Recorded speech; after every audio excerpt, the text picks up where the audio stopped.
este iceberg en particular es de los que más, con los que más hemos tenido que tener cuidado, ¿no? Fue un caso que hasta el día de hoy, y yo creo que podríamos confirmar 100%, que la CIA silenció directamente. Yo considero que es la confirmación indudable de que esto del silenciamiento existe. Los otros están aquí, están al otro lado del cráter y nos están observando. Hay castigos peores que la muerte, pues. Creía que la humanidad había sido ayudada o influenciada por esas civilizaciones de otros mundos. Wow. Consideraba que la NASA y las agencias gubernamentales sabían esto, pero mantenían el secreto para evitar el colapso social. Él fue atacado, fue ridiculizado y fue desautorizado por toda la élite médica. La NASA tenía un protocolo interno para estos casos, prohibir la divulgación y negar oficialmente cualquier contacto o avistamiento. A la bestia, güey. Imagínate tú, ser un erudito de la historia, de la antropología, ser respetado y encontrarte con estas cosas. Pues sí te echas al mundo encima.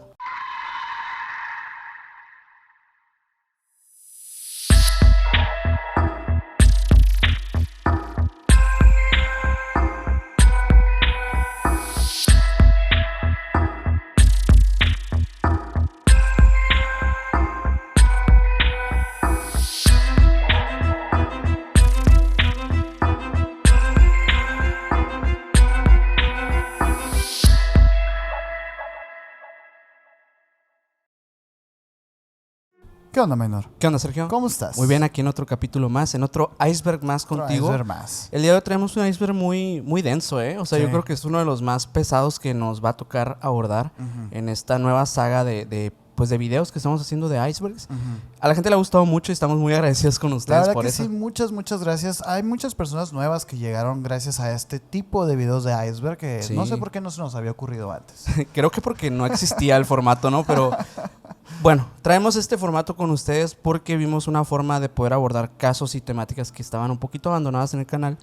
Y el día de hoy traemos algo que no se exenta de temas de misterio, Sí, porque se apega a muchas temáticas y además que es algo que ha sucedido durante muchos años. Personas silenciadas. Es una completa y absoluta realidad esto, ¿eh? Sí. Y No es una conspiración. esa es la parte, yo creo que realmente terrorífica de este iceberg, que hay muchos personajes a lo largo del mundo, de la historia, que han intentado decir algo importante, algo que tal vez podría cambiar el rumbo del mundo, y por razones, pues no sé, desconocidas en muchos casos, han sido silenciados, apagados, Sí. o en muchos casos hasta desaparecidos. Fíjate, esto que mencionas de las razones por las que silencian a estas personas, a veces es muy claro, ¿eh? O Sí. sea, a veces es el hecho de seguir manteniendo el control para algún grupo de personas que están arriba controlando las cosas. Sin duda. Y muchas veces es eso, otras veces es como el ego, ¿no? Porque estas personas que terminan siendo silenciadas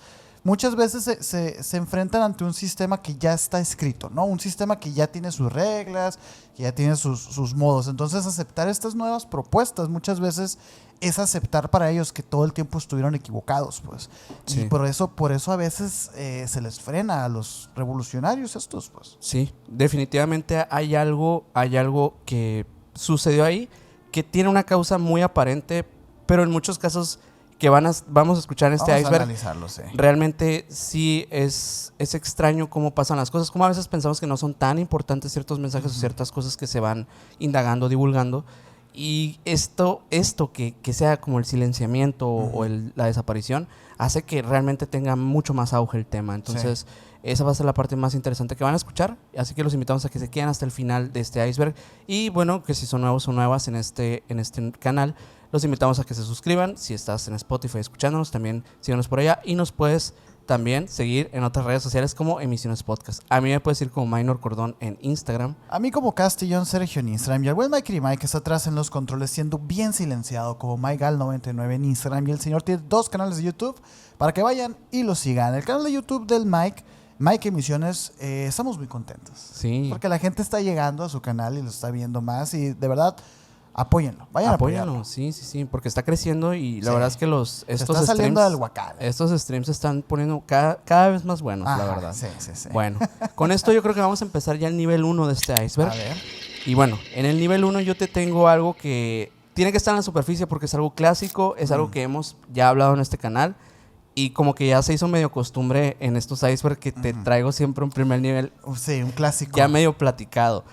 Y estoy hablando del caso del científico Jacobo Grinberg. Jacobo Grinberg, Jacobo claro. Grinberg tiene que entrar porque además que es un mexicano, es una persona de nuestro país, pues es uno de los personajes más enigmáticos y con una historia bastante curiosa que pues la verdad ningún otro científico mexicano ha tenido como ese tipo de acercamiento con estos temas, ¿no? Con estas investigaciones que él llevó a hacer. Cierto, ¿eh? No hay realmente otro exponente mexicano que haya vivido lo que vivió Jacobo Grinberg. Sí. Y bueno, un contexto así rápidamente de lo que fue, de lo que hizo Jacobo Grinberg y por qué está en este iceberg también. Bueno, ahorita les voy platicando, pero Jacobo Grinberg nació en la Ciudad de México en 1946.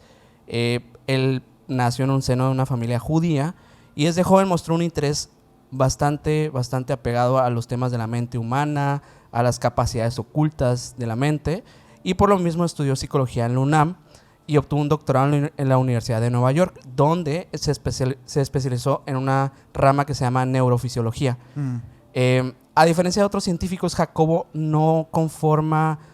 No está como que en este gremio clásico de la ciencia donde se conforman con las metodologías científicas tradicionales, sino que él buscaba meterse más en temas tal vez un poquito más ligados a pues, prácticas chamánicas, energía, cosas que van más allá del entendimiento de la materia como tal. Yo tengo una pregunta, fíjate, ahora que lo mencionas, ¿él siempre fue así? ¿O llegó un momento clave en su carrera en el que dijo, oye, esto está interesante? ¿O siempre tuvo esa inclinación hacia lo esotérico? Si hay un punto en el que que a él le cambia pues la vida, o sea, que es justamente en estos encuentros que tiene con los chamanes que va conociendo a lo largo de su carrera, pero siempre tuvo ese interés como que por cosas extrañas, por cosas como que un poquito más locas en la ciencia, y de hecho por eso estudia esta rama de la neurofisiología. Y básicamente todo el funcionamiento de la mente. O sea, sí quería entender un poquito más allá de lo que tradicionalmente los métodos convencionales le decían. Entonces, de cierta forma, sí, pero a la vez sí hubo momentos clave que le cambiaron la vida. Sobre todo, obviamente, que el tema de conocer pues la parte mística, o sea, conocer a Pachita, por ejemplo, eso fue uno de los eventos canónicos de su vida que hizo que definitivamente se interesara por estos temas. Y bueno, a raíz de todo este conocimiento, él funda el Instituto Nacional para el Estudio de la Conciencia en la UNAM. Casi nada, ¿no? Sí, pero es muy fuerte, ¿no? Sí. Y él combinaba en métodos científicos rigurosos con investigaciones en telepatía, chamanismo y percepción extrasensorial.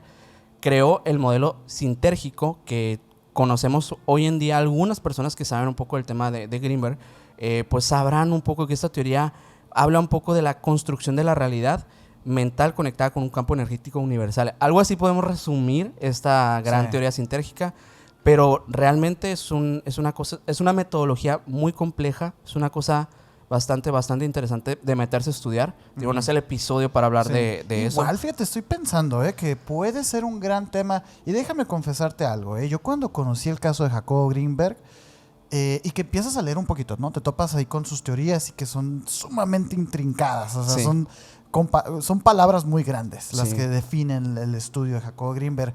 Yo al principio cuando me lo topé, yo creía que era eso. O sea, simplemente era una persona que estaba siendo muy rembumbante y que no llegaba a nada. Y lo cierto es que no, O sea, lo cierto es que el señor sabe lo que está hablando. Sí, hay muchas bases, de hecho, actuales de otros, incluso de otros científicos que, bueno, vienen desde Estados Unidos, incluso de los que estudian las SMs y todo esto, que sí se conecta bastante con las teorías de Grinberg. E incluso me atrevería a decir que el mismísimo Carl Jung también tiene ciertas conexiones con lo que Grinberg también habló. Por eso yo creo que sí hay algo más allá de solamente palabrería científica o pseudocientífica. Totalmente. Por ahí estaba viendo, y digo, esto no tiene mucho que ver, pero sí en parte que, bueno, hay estudios físicos, metodológicos que se hacen, por ejemplo, para percepción extrasensorial, cosa que Grinberg, por ejemplo, fue uno de los precursores de este tema en México, por lo menos. O sea, en México nadie más había estudiado la mente de niños, telépatas, etcétera, como lo había hecho Grinberg. Metodología, pues, variada, ¿no? Pero en esencia lo que Greenberg hacía era como una forma de ver si un individuo podría obtener experiencias a través de la experiencia de otro individuo. Sí, O sea, básicamente eran cámaras donde a un individuo se le hacía, se le mostraban cosas y el otro individuo recibía el mensaje, ¿no? Como un tipo de telepatía o algo así. Era lo que quería probar. Y luego, bueno, también hubo otros experimentos con niños que era este tema de vendarles los ojos y tener la visión extraocular o la visión remota, que también la conocemos por Ingo Swann.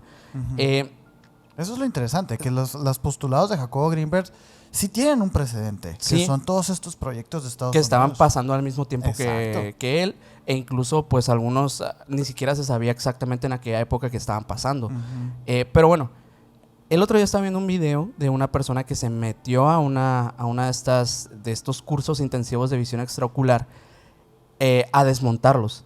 Y explicó una forma en la que se desmontan estas cosas. O sea, que realmente ¿A poco? hay truco detrás. Y habla pues de la visión periférica y de la visión del espacio de visión que existe cuando hay una venda frente a tus ojos, ¿no? También. Entonces como que me decepcionó un poco ver ese video porque dije, ojalá que eso no sea lo que le pasó a Greenberg, como que por su hambre de querer saber que había Un algo sesgo más, por ahí, de que la existiera un pasión. sesgo y que todo aquello que vio pues era simplemente un truco. Pero sí le creíste a ese video, por ejemplo. O sea, Sí, sí estaba muy convincente. Está pues. muy convincente, Ay. pero no creo que en todos los casos aplique. Ok. Pero está convincente porque ejemplifica con personas específicas que estaban demostrando eso en podcast, en programas así como el nuestro, que invitamos a alguien, hazte cuenta, le vendamos los ojos y le decimos, oye, ¿qué número tengo aquí en la mano, no? Ah, bueno, pero sí es cierto que eso no es lo que hacía Greenberg. Pues, o sea, No, al final de cuentas, sí. esa sí es una puesta en escena. Ah, y esta persona que está hablando de ese video, además tomó el curso. Ah, ok. Tomó ok. tomó este curso de visión extraocular y explicó cómo sí le salió. Y dijo, es que yo les puedo explicar que la forma en la cómo te puede salir es que hay una pequeña ventana ahí de visión cuando te ponen una venda, pero no puedes hacer este ejercicio si estás de espaldas. Ah, ok. O sea, si te fijas, de hecho, aquí vamos a poner algunas imágenes de Greenberg con los niños y se van a dar cuenta que realmente en todas aparece con los niños pues de frente viendo estas tarjetas o queriendo mostrar como que ellos dijeran qué color era, etcétera, ¿no? Entonces es lo que a mí me parece un poquito dudoso, pero no demérito para nada el estudio que tiene detrás Greenberg, ¿no? Solamente como que es una observación que quería decirles Sí, en sí. este episodio como algo nuevo que vi acerca de esto. Interesante. Pero bueno, vámonos al tema porque obviamente que está aquí por algo, ¿no? Entonces, Jacobo no solo trabajó en laboratorio, sino que también viajó entrevistando por todo México a diversos chamanes, a curanderos y brujos. Ahí conoció a Pachita, y conoció también, creo que a María Sabina, la sabia de los hongos. Conoció a algunos de estos grandes chamanes de México.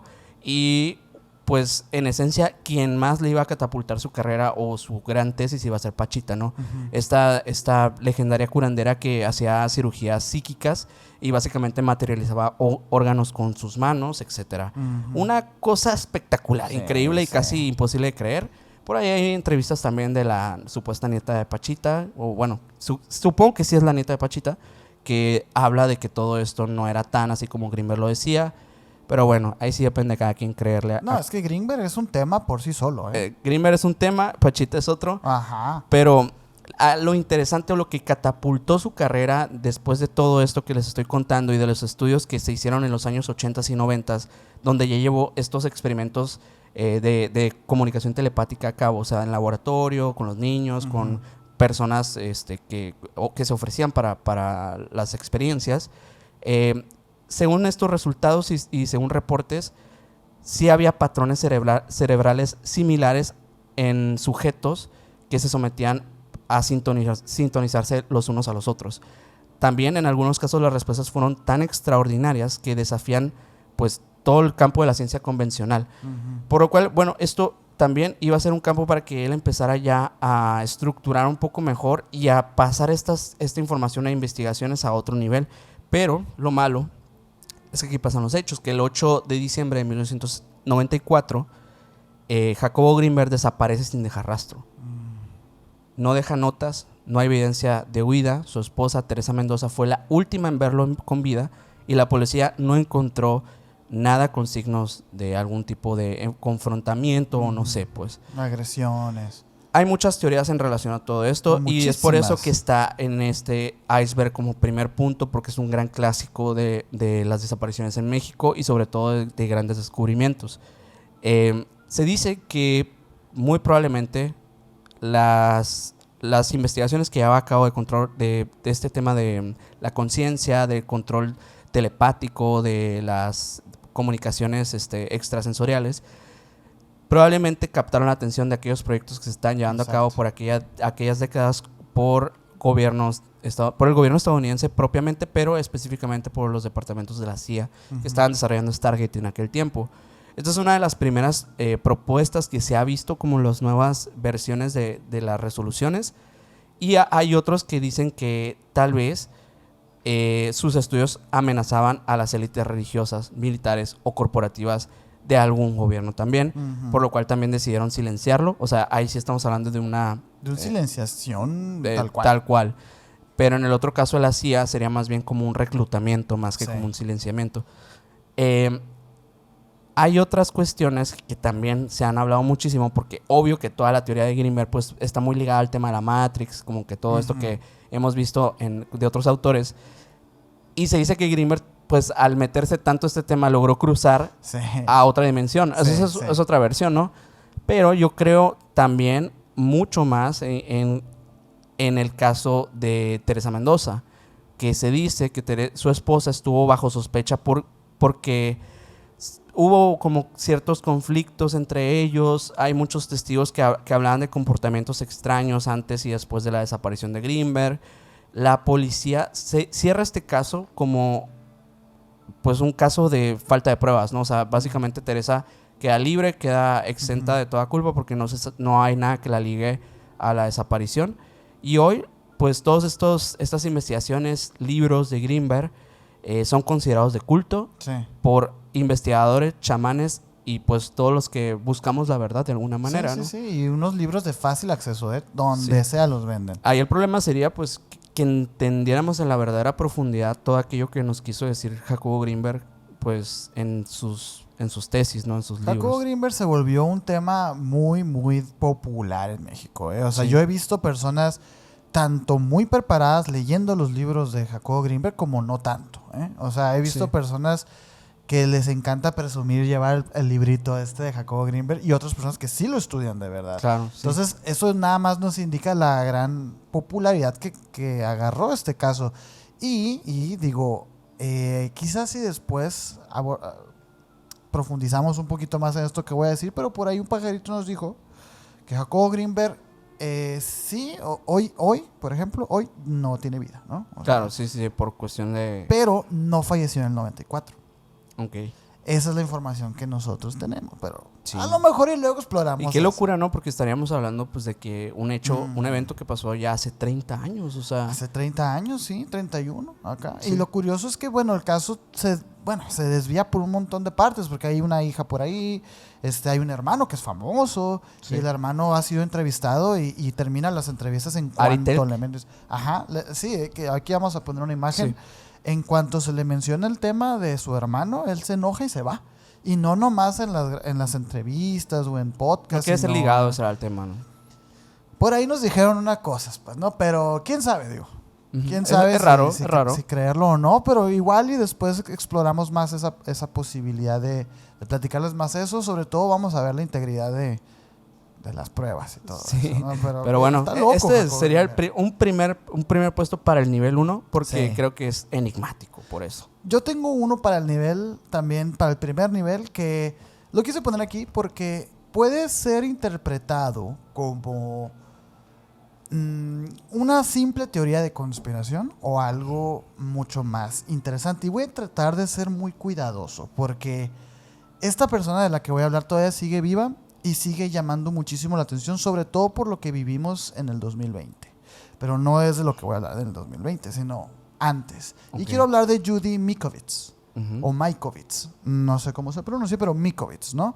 Ella, por ejemplo, es una doctora en bioquímica y biología molecular. Ella fue investigadora líder, muy galardonada, muy respetada en todo lo que es la comunidad científica, pues, ¿no? trabajó por años en la investigación de varias cosas, por ejemplo, del rotavirus, del VIH, de enfermedades neuroinmunológicas y esas cosas que de verdad son sumamente importantes, ¿no? En el tema de la medicina y de la biología y todo esto, ¿no? Ella tenía una reputación consolidada dentro del mundo académico, pues, o sea, tenía muchos años ya siendo muy respetada, hasta que su trabajo tocó intereses ya demasiado grandes y se fue de lleno contra una industria en particular.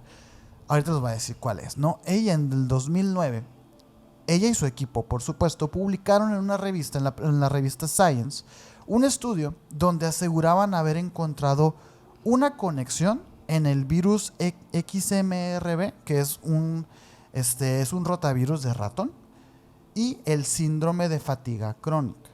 Ahorita les voy a explicar por qué estas cosas son importantes.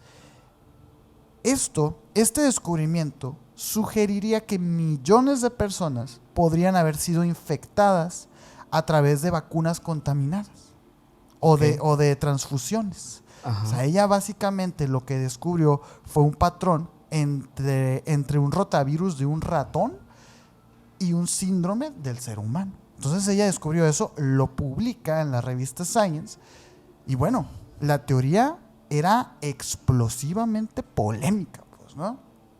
Implicaba una contaminación masiva en los productos médicos y un error monumental en la industria farmacéutica. ¿Qué fue la respuesta oficial que dieron ahora sí los medios y todo esto? El estudio fue atacado por otros científicos y por otros medios, ¿no? Intentaron desacreditar por todas partes y comenzaron ahora sí que las presiones internas y las presiones externas para que se retractara la doctora Judy Mikovits. En el 2011, la revista Science retractó, se da cuenta, el estudio, lo quitó, no lo avaló, a pesar, que otros investigadores habían encontrado pues estas mismas pistas, esta misma información, la revista Science dijo no, esto no es cierto y lo quitaron.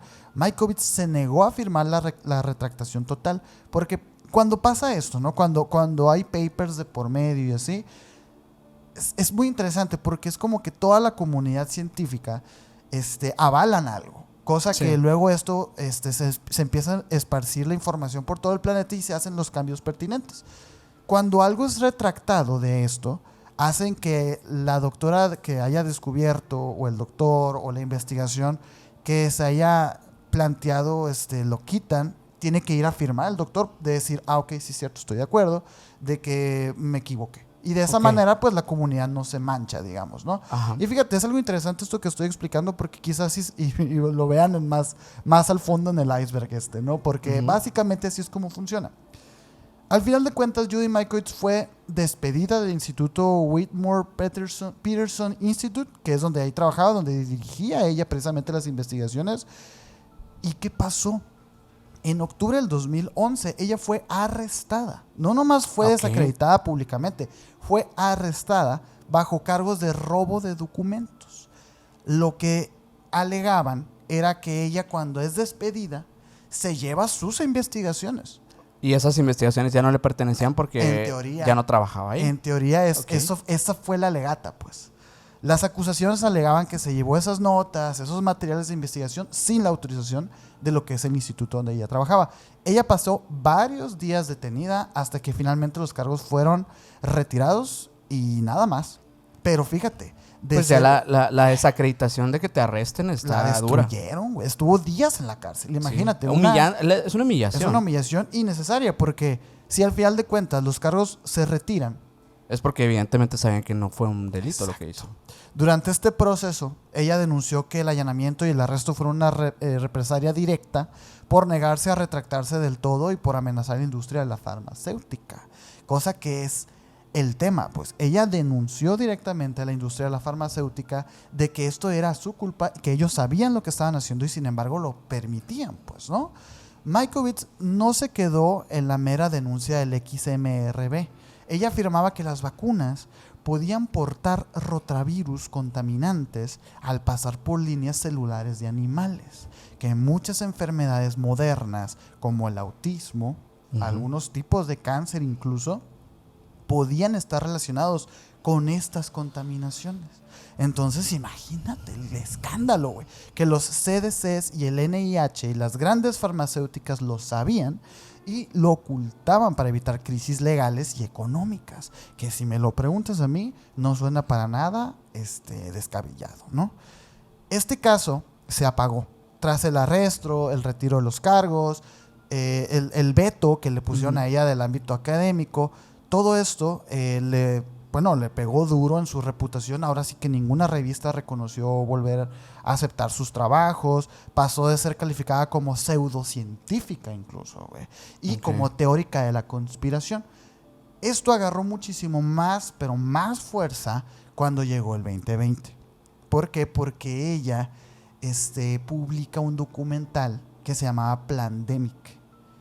Sí. Este documental acusaba, por ejemplo, a Anthony Fauci y a las élites médicas de ocultar la verdad sobre los virus, sobre las contingencias y sobre las vacunas. Sí, recuerdo el documental ese, ¿eh? Mucha gente, y déjame decirte que cuando yo investigué este caso, o sea, de Judy Mikovits, lo primero que me salía era que era una doctora conspiranoica, que era ya sabes qué, ¿no? No quiero decirlo porque siento que esa palabra a lo mejor anti-va. Eso es lo primero que me salía. No me salía lo que te acabo de decir ahorita, de sus años de trayectoria y todo el tema del 2009 y todo eso. Nada, ella fue severamente juzgada por la sociedad y alegó que el bicho era parte de un proyecto de manipulación global y que los tratamientos efectivos estaban siendo suprimidos pues a conciencia, ¿no? Como algo que la verdad es muy curioso porque mientras estábamos en esa época en el mundo, yo estaba muy seguro de que esto no era ninguna conspiración ni nada, o sea, que esto sí estaba pasando. Digo, conocemos personas de primera mano que fueron doctores y batallaron con todo esto y me llama tanto la atención que ahora, 2025, haya tantas teorías de conspiración acerca de esto y que hoy en día haya personas que de verdad crean que esto fue falso. Me parece sorprendente porque ¿qué no se acuerdan? ¿Cómo estaban las cosas? Sí, ¿No hay otras propuestas, o sea, y yo creo que sí me iría más por otras opciones, más que pensar que fue falso. Ajá. Pensaría más bien que hay una agenda detrás. Que hubo negligencia. Una agenda. O sea, creería que sí hay una agenda, impuesta. ¿Y no crees que se le salió de control, hazte de cuenta? ¿No te da por ahí? No, yo creo que, creo que sí sería algo más, como planificado. Porque si te fijas también, hay cuestiones ahí como que extrañas, inconsistencias, ¿no? Como la velocidad de las cuestiones. De contagio, vaya. Y también de curas. Ah. Hubo como varias cosas raras, como que pareciera que la liberan exactamente, pues, al año. Al año y feriecita. Pero prácticamente diríamos que un año, ¿no? Que cuando, por ejemplo, esos tipos de estudios requieren unos 3-5 años para hacerse. Entonces, lo que supondría eso es que pues empezaron primero con la vacuna y luego soltaron el bicho y luego al año. Está muy raro. ¿Tú crees que estemos a tiempo? O sea, que ya haya pasado el tiempo suficiente como para hablar de esto. A mí todavía me da como... A mí también. Sinceramente es que esto fue muy vetado. Y lo sigue siendo, por eso estamos hablando casi en clave. Pero esperemos que ustedes sí entiendan de lo que estamos hablando. Bueno, yo supongo que sí, ¿no? Creo que se va a entender. Esta señora Judy Mikovits tuvo 2 silenciamientos. Ese, el del 2011 y el 2011 que empezó en 2009 y en el 2020.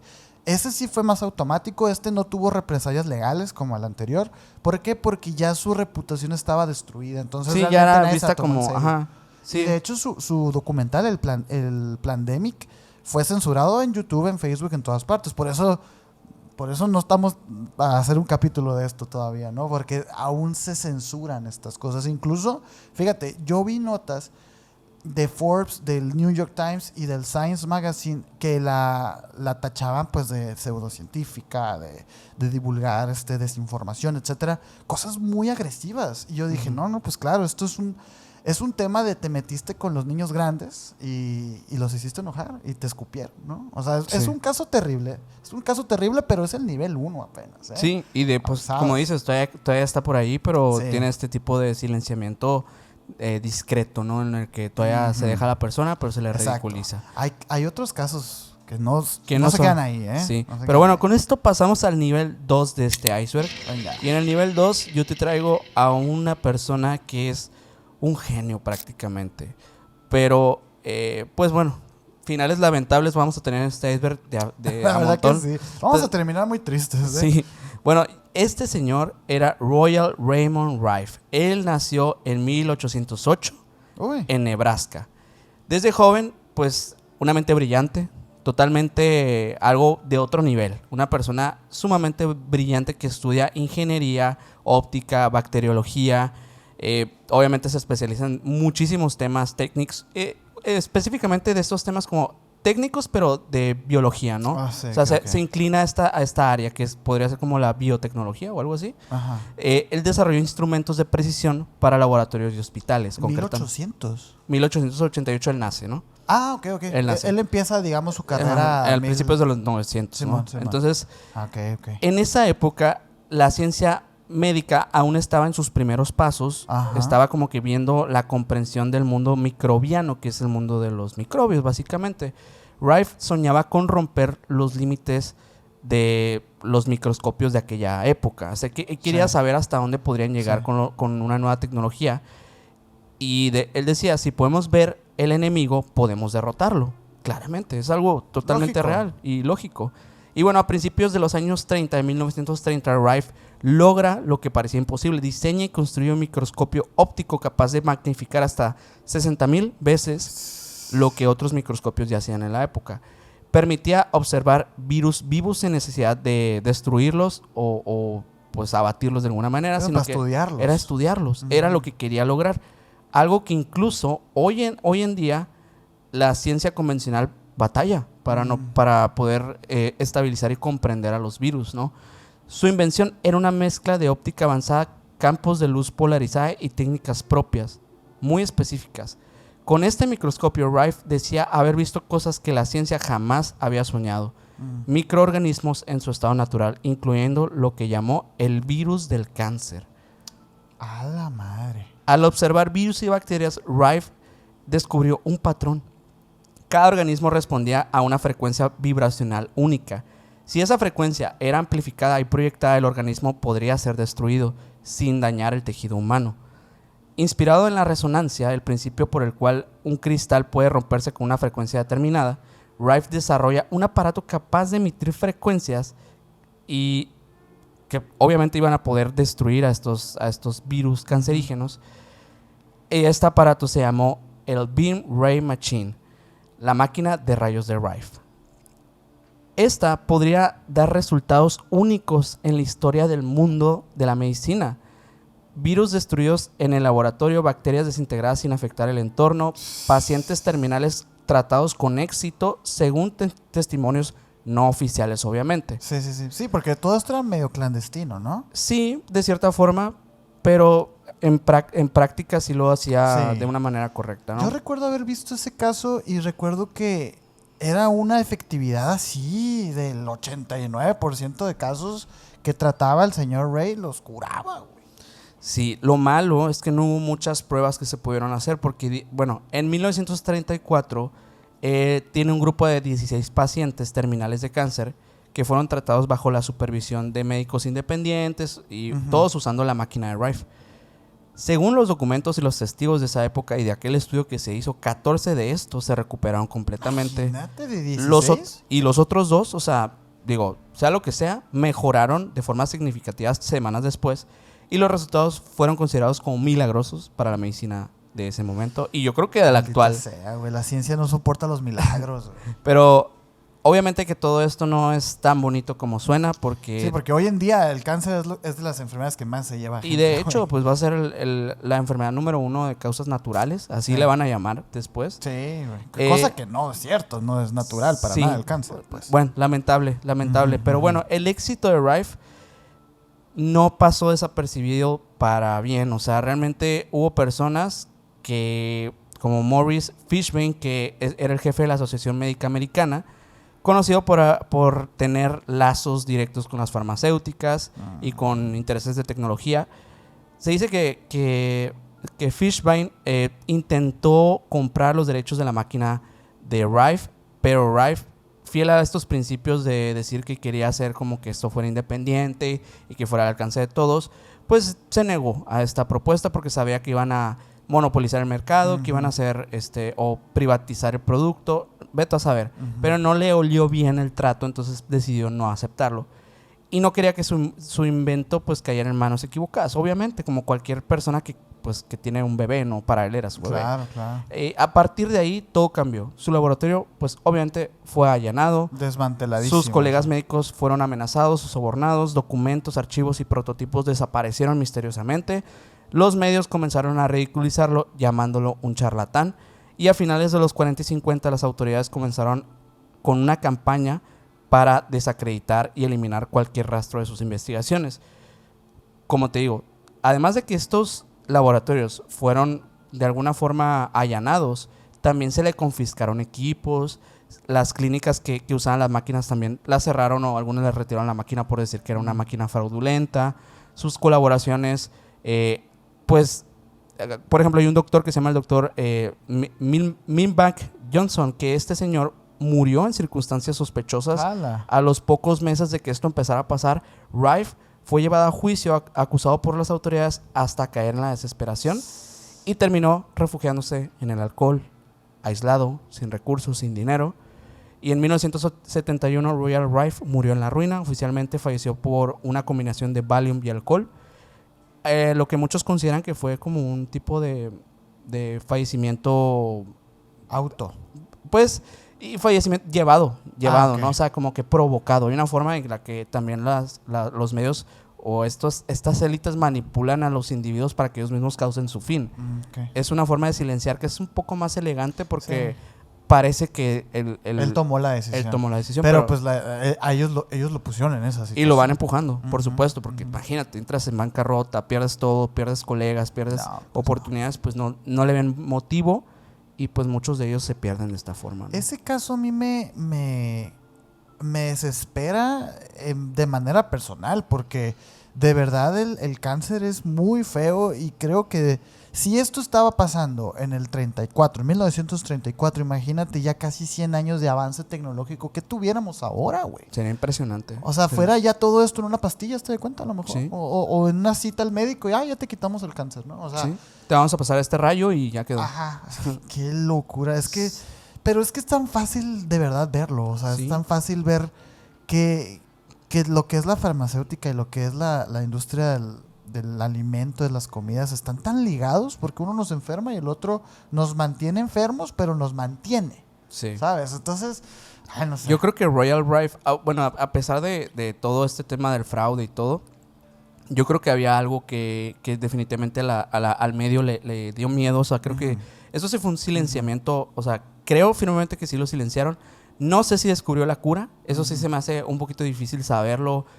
Obviamente que sus patentes se perdieron para siempre. Sí, ¿no? Entonces no tenemos una forma de saberlo realmente. O sea, no sabemos exactamente cómo funcionaba la máquina. ¿Tú crees que, por ejemplo, esas patentes, esta y la de otros científicos, ¿no? Que también desaparecen siendo allanados. Las de Tesla, ¿no? Las de Tesla, por ejemplo. Sí. Me pareció mucho el de Tesla, ese caso, por ejemplo. Pero, ¿tú crees que la élite, así, las personas que están arriba, tengan esas tecnologías acá? O sea, pues yo creo que las puedes adquirir en un mercado clandestino de élite. O sea, creo que sí han de estar por ahí. No sé si un gobierno, no sé si... Sería demasiado hipócrita, ¿verdad? Sí. O sea, pero yo creo que están ahí a la venta. O sea, para usos muy particulares, muy exclusivos, pero sí creo que siguen existiendo de cierta forma. Y es razón por la que muchos también pagarían millones y millones de dólares por una máquina como un rayo que te cure el cáncer. O sea, imagínate muchos magnates pagarían cientos de millones de dólares por esta máquina. Y de hecho al día de hoy, o sea, lo que dicen es que pues muchos que han querido como estudiar a Royal Rife y así, pues simplemente, o sea, no lo estudian porque la mayoría son médicos. Y a Royal Rife hoy en día, si tú lo buscas o preguntas acerca de información de él, te lo van a catalogar como un pseudocientífico. O sea, esas ya ni siquiera entra en las ramas de estudios científicas. Uh-huh. Cosa que es curiosa porque te digo, un genio que puede construir un microscopio con una capacidad 60,000 veces más potente que un microscopio convencional. Algo sabe. Dices, este tipo no es un cualquiera. No, es un genio, como lo acabas Sí. de mencionar. Y mira, yo también tengo para el nivel 2 alguien que es un caso que me llama mucho la atención porque yo en lo personal, bueno, ahí les voy a contar mejor, les voy a contar. Va. Y les voy a contar del caso de Stanley Meyer. El caso de Stanley Meyer es muy particular porque él, mira, él nace en el 1940, ¿no? En Ohio, en Estados Unidos. Okay. Él fue un ingeniero autodidacta. Es de esos genios. Así que no estudiaron, que no fueron a la universidad, pero que eran unos genios, pues, o sea, unos inventores tal cual. Y es que a partir de la década de los 80, cuando él ya tenía más de 40 años, se dedicó a crear un sistema revolucionario. Un automóvil impulsado por agua. Muy caso, famoso, sí, muy famoso el automóvil del agua. Va a sonar, porque es un caso emblemático, ¿no? Este automóvil era impulsado con y pura agua, sin necesidad de gasolina, sin necesidad de otro tipo de combustible, ni eléctrico, ni nada, ¿no? Simplemente agua. No usaba una celda de combustible convencional, sino un sistema propio que él mismo inventó, que él le decía la división de agua por resonancia, conocido como el Water Fuel Cell. Esto es algo que él diseñó, es algo que él inventó, pues, ¿no? Pero él, ¿qué decía que hacía esta máquina, no? Meyer aseguraba que este diseño era un aparato capaz de separar el hidrógeno y el oxígeno del agua mediante frecuencias eléctricas específicas, no por la electrolisis clásica, que es como se separarían estos dos elementos. Esto le permitiría al automóvil de Meyer usar ese hidrógeno como combustible, güey. Muy interesante. En papel lo podemos ver, lo podemos entender. A lo mejor algún ingeniero aquí podrá decir, no, es que eso no es posible. Bueno, no es algo que vivamos el día a día con esto, así que no es posible, pero es que por eso es interesante este caso, porque algo pasó con este señor. Pero les voy a seguir contando. Pues no, él tiene una patente que digo, aquellos que en este momento están comentándome así de que es que eso no se puede, ¿no? Chequen la patente con el número 4936961. Esa es la patente del señor Stanley Meyer, en el que pues registra el método que necesitaba poca energía eléctrica gracias a la resonancia que rompía la molécula del agua y que supuestamente esto hacía que el auto recorriera cientos de kilómetros. Es que no es así como que necesitas poquita agua. No, es que con poquita agua eran cientos de kilómetros con un solo litro de agua, ¿no? Okay. De hecho, hubo como unas presentaciones ahí en los 80s de este señor en el que decía que viajaba de Nueva York a no sé dónde, ¿no? Así un montón de kilómetros con bien poquita agua. El Water Powered Car se llamaba, ¿no? Y esto empezó a ser como muy popular en los medios y todo. En el 95, Meyer mostró su primer prototipo, un buggy, un carrito buggy de dunas adaptado con su propio sistema que efectivamente, bueno, los asistentes a estas demostraciones decían que sí, funcionaba con agua, ¿no? Ok. Bueno, empezó a recibir un montón de atención. Se empezó a salir en los periódicos como el auto que cambiará el mundo, ¿no? Y vaya que sí hubiera sido eso. Sin embargo, empezaron a salir cosas ahí a relucir. Varias empresas de energía y de gobiernos mostraron el interés por este carro y cuando iban a verlo, se decepcionaban un poco porque veían que no funcionaba tal cual decía Meyer que funcionaba, ¿no? Cosa que lo hizo en 1996, enfrentar un juicio y unas acusaciones de fraude y un montón de cosas, pues, ¿no? Ese no es el punto. El punto, lo que a mí me parece particular de esto es que ya 2 años después, en 1998, Stanley Meyer estaba cenando en un restaurante con su hermano y 2 inversionistas de Bélgica. Según su hermano, que su hermano se llamaba Stephen Meyer, Stanley bebió un sorbo de jugo de arándano, se levantó abruptamente, sujetándose así el cuello y salió corriendo. Y en el estacionamiento, pues el hermano fue con él, se volteó y gritó, me envenenaron, güey. y Wow. cayó fulminado, güey. Ok. O sea, Algo ahí pasó. a la madre. O sea, hasta este punto estábamos ahí.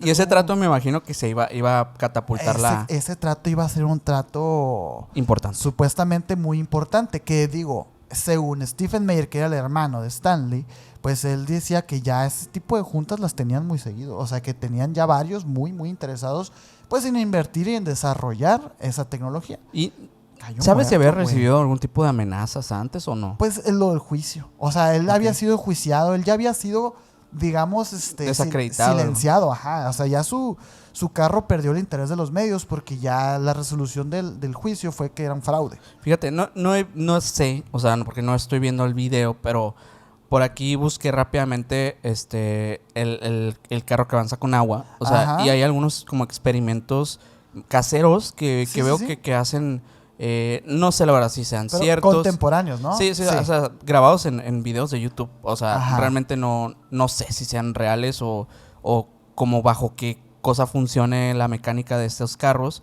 Pero me parece interesante como que hay un principio por ahí que tal Sí. vez sí se pueda aplicar. Y no sé, Ay. que va a haber unas imágenes de eso para que vean lo que estoy viendo, ¿no? Porque, Yo creo que nunca va a pasar esto, güey.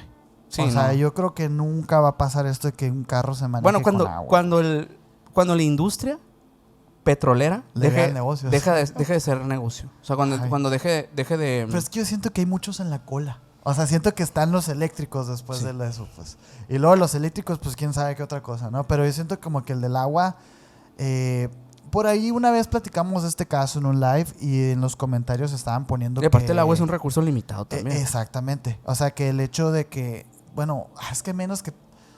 O sea, tendría que ser agua salada. Ujú, Si es exacto. agua salada, a lo mejor y sí Bueno, está ahí chido. sí. Claro. Pero igual es finito. En cambio, la eléctrica no. Pero pues también la electricidad se genera con procesos que también gastan recursos. Bueno, es un caso, ¿no? En realidad no es tan sencillo esto. No es tan sencillo el tema del monopolio petrolero que hay en los carros. Bueno, en la industria en general, la automotriz y de movilización. Es un tema. Pero a mí lo que me llama la atención del caso de Stanley Meyer, pues es eso. El hecho de que ya lo habían silenciado, pues. ¿Para qué lo querían muerto?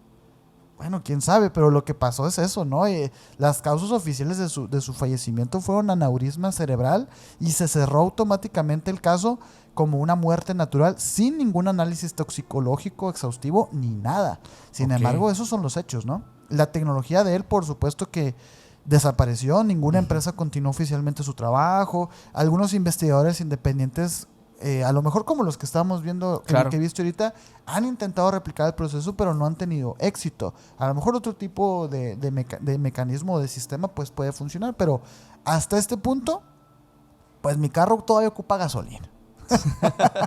Sí, lamentable, Sí. pero como este caso hay algunos que han pasado y que seguirán pasando estos Sí, silenciamientos de descubrimientos que pueden ayudar al mundo, ¿no? Pero bueno, Venga. con eso pasamos al nivel 3 de este Nivel iceberg. En el nivel 3 yo te traigo un caso, pues también muy por el estilo, así algo técnico, pero interesante también. Este es el caso de Eugene Mallove, que Eugene Franklin Mallove nace en Connecticut en 1947 y en una época de Roswell, por ahí. Fíjate que sí. Hijo de una familia clase media, pues sí, clase media, digamos. Siempre mostró pues pasión por temas de la ciencia, temas de conocimiento. Se graduó en ingeniería y física en el MIT, casi nada, ¿no? También. También un estudioso erudito. Es Sí. que la verdad es que puros así van a estar Sí. en este iceberg, güey. Y obviamente que él conforme pues va avanzando en su carrera, trabaja también en el MIT con el tiempo, donde él fue un editor de el MIT Technology Review, que fue una revista. En Harvard también llegó a trabajar, en los Alamos National también trabajó en los laboratorios de ahí. Y bueno, era un hombre del sistema, un científico muy respetado y con acceso a la élite académica, como se darán cuenta. Y también, pues, obviamente se fue desempeñando en diversas áreas conforme fue avanzando en su carrera. En marzo de 1989, los químicos Martin Fleischmann y Stanley Pons, de la Universidad de Utah, declararon haber conseguido fusión nuclear a temperatura ambiente. La fusión nuclear, les explico, Ajá. es el proceso mediante el cual se libera una enorme cantidad de energía al unir núcleos atómicos. Pero hasta entonces solo podría lograrse con con el sol o reactores experimentales a temperaturas de millones de grados con máquinas muy, muy potentes. Pero ellos afirman haberlo logrado con simples celdas eléctricas y en un laboratorio chiquito. Sería una locura. Sí, estamos hablando como una energía que está encapsulada en una cosa muy pequeña. Sí, es el hecho, bueno, es el principio de las bombas atómicas y el principio de los reactores nucleares, ¿no? El hecho de... El reactor nuclear lo que hace es eso, la fusión. Para toda esa energía que expulsa, pues aprovecharla para... Distribuirla. Para distribuirla, pues. Sí, y en esencia, pues sí, lo que iban a hacer es que, o lo que prometía hacer esta tecnología, era que la energía se iba a volver mucho más barata, limpia e ilimitada. Iba a ser el fin de la dependencia del petróleo y del carbón si esta tecnología se llevaba a cabo. Y también se iba a llevar a cabo una revolución energética mundial sin monopolio alguno, porque todos iban a tener pues, una energía libre. Obviamente que cuando la noticia salió al mundo se generó una ola de debates, pero también de pánico en las altas élites energéticas. Los grandes laboratorios petroleras y agencias gubernamentales comenzaron a desacreditar la investigación inmediatamente. El MIT, la institución donde estaba Malone, donde trabajaba, fue uno de los primeros en rechazar los resultados. Pero aquí es donde está la parte extraña. Malone revisó personalmente los experimentos internos y descubrió algo alarmante. Los datos originales mostraban evidencia de generación de energía. Fueron alterados deliberadamente antes de ser publicados para hacerlos parecer negativos. El MIT, bajo presión de sus patrocinadores, fabricó un informe falso para pues, destruir la reputación de la fusión fría. ¡Hala!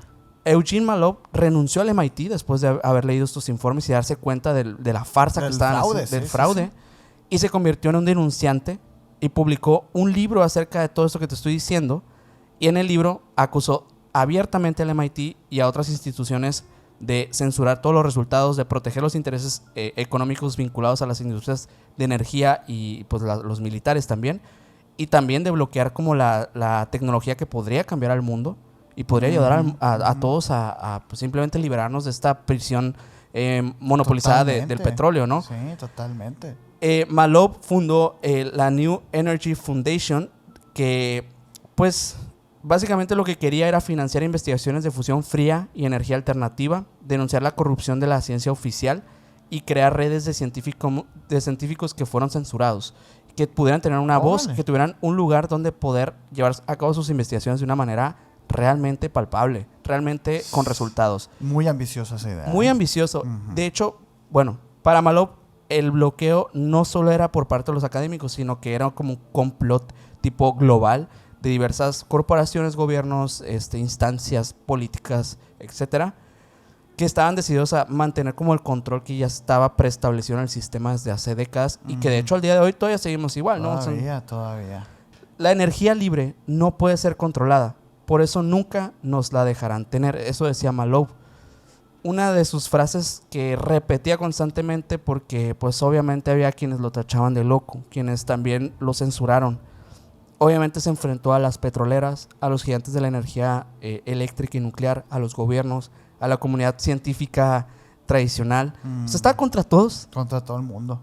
Y había unos cuantos nada más que lo seguían y que lo apoyaban y que estaban con él. Es una idea muy inocente hacer eso. Y obviamente que pues todo esto termina mal, como siempre, ¿no? El 14 de mayo del 2004, Eugene Malone fue encontrado desvivido a golpes en su propiedad en Connecticut.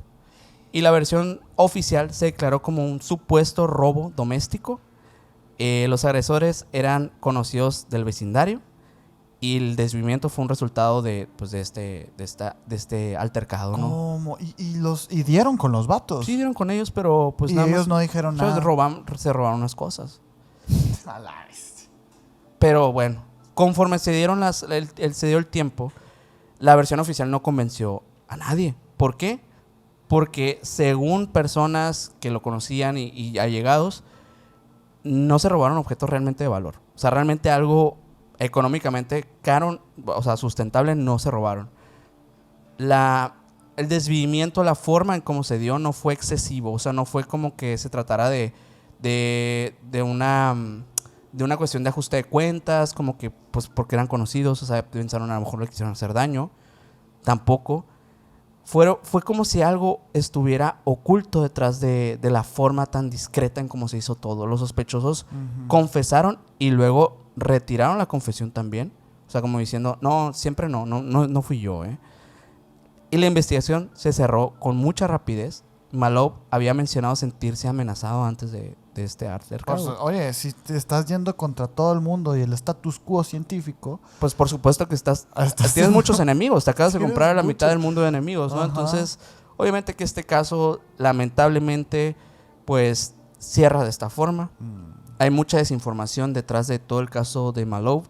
No se sabe exactamente qué industria, qué gobierno, qué cosa fue lo que lo acabó. Pero lo que es cierto es que este señor vivió por la verdad y por ello fue silenciado. y por eso murió también, por la Sí. verdad. Ay, no, qué terror. ¿Nos irá a pasar algo así alguna vez a nosotros? Esperamos que no. Fíjate que en el nivel 3 yo también traigo a alguien que pudiera ser incluso una cuarta cabeza de misiones. Estoy hablando Ok. del señor Michael Cremo. Ok. Algo muy similar también a este caso que también abre el nivel 3. Este señor es un investigador y es un escritor. Hoy sigue vivo todavía. A él no le fue tan mal. Ok. Pero, es de esos también casos que dan mucho coraje porque él era afiliado a un instituto, una organización que estaba vinculada al pensamiento védico y el espiritual hindú. Ok. Ahorita van a saber por qué. Él no era hindú, él nació en Nueva York. Pero ahorita van a saber por qué. Es que es muy emocionante. Él fue un especialista en historia alternativa y él se ha dedicado a estudiar hallazgos arqueológicos que contradicen la cronología aceptada sobre el origen del ser humano, ¿no? Ok. Fíjate, tanto así que el señor está en este iceberg. Su obra que lo llevó al punto en el que fue censurado se llamó El enigma de los orígenes del hombre, el Forbidden Archaeology. En 1993, Cremo publicó junto a Richard L. Thompson el libro Forbidden Archaeology, The Hidden History of the Human Race, que es el enigma de los orígenes del hombre, pues, ¿no? La arqueología perdida, digamos, ¿no? El libro, pues, no es ni una novela ni es un simple ensayo. Es un trabajo de más de 1000 páginas. Ok. Documentando hallazgos arqueológicos inconvenientes, restos humanos y artefactos datados en épocas absurdamente antiguas, o sea, Ok. llámese OPARTs, y casos enterrados, ignorados o ridiculizados por la ciencia oficial. Muy loco, porque Michael Cremo no es de los que buscan en internet. Él fue a los lugares, él fue a las locaciones y documentó todo. Cremo y Thompson analizaron miles, pero miles de informes arqueológicos y descubrieron un par de patrones, pues, ¿no? El número uno, que es lo que fíjate que nos han puesto incluso para que hablemos en un capítulo, y estoy hablando de los Paluxy River en Texas. Estas huellas Ujú. que son de dinosaurio Ajá. y que enseguida hay también huellas de humanos. O sea, es uno de los pocos vestigios que existen o incluso pruebas Ujú. de que hubo humanos, hubo homínidos, Por lo menos. por lo menos, Sí. junto con dinosaurios.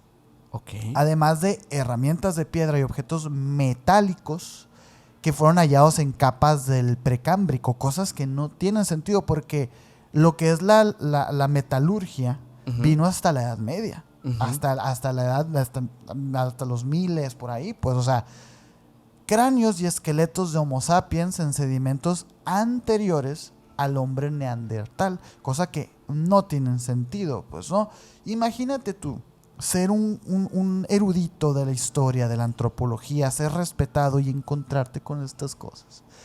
Pues sí te echas al mundo encima. Claro. O sea, sí dices, Bueno, te van a tildar de loco. sí, pero al final de cuentas, sí te vas a los fregazos. Pues dices, Claro. ¿sabes qué? Aquí tengo las pruebas, pues, ¿no?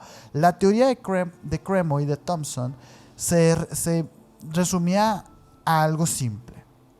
El ser humano no sería producto de una evolución reciente, Claro. sino que los Homo sapiens existirían desde hace decenas o cientos de millones de años.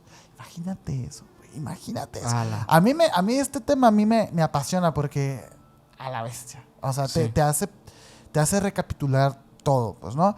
Crumb propuso una visión del ser humano más cercano a la cosmovisión védica. He ahí su interés y su pasión ante el hinduismo, porque el hinduismo sí retrata un poquito una cultura muy antigua. Claro. Entonces, sí como que se obsesionó por ese lado y encontraba respuestas en ese hombre y en esas criaturas ancestrales y cíclicas que te propone el hinduismo. Para él, la teoría darwiniana no es más que un constructo social. Imagínate eso, güey. No es más que un constructo social impuesto que ignora o censura estos hallazgos. Bueno, es que al final sí es una teoría, ¿no? O sea, es una teoría. Creo que eso también tendríamos que estar conscientes. O Pero sea, es la teoría, imagínate la teoría de Darwin es una teoría. Es una teoría. Y bueno, es que lo otro, o sea, la otra alternativa que tenemos es el creacionismo. Y ese sí tiene más agujeros que la teoría de la evolución. Pero es que imagínate sentarte con él en un debate.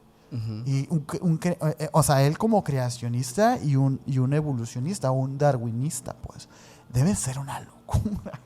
Pero bueno, ¿qué pasó? La respuesta oficial, como no podía ser de otra manera, eran ataques, ridiculización, marginación y un montón de cosas, ¿no? Las revistas científicas nunca aceptaron sus trabajos. Claro. Él fue acusado de pseudocientífico y sus libros fueron tachados de creacionistas disfrazados, pues, ¿no? Bueno, creacionismo, van varias veces que lo digo. El creacionismo, como lo dice la palabra, es que fuimos creados por un Dios. Y ya. O sea que así, ¡pup!, nos aparecimos.